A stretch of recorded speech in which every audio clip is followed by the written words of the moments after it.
Um bombardeio israelense atingiu o prédio da Rádio e Televisão da República Islâmica do Irã nesta segunda-feira, interrompendo imediatamente sua transmissão ao vivo.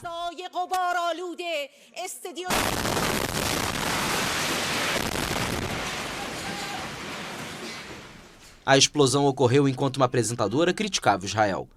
A emissora retomou a transmissão após o ataque.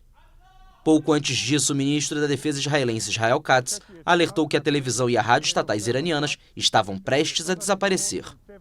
O exército israelense também emitiu um alerta para a evacuação da área onde fica a sede dos veículos de comunicação no nordeste de Teherã, sinalizando que haveria uma infraestrutura militar pertencente ao regime iraniano.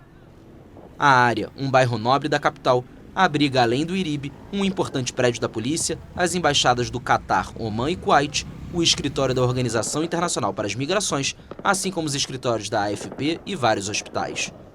Também foram ouvidas fortes explosões no oeste de Teherã.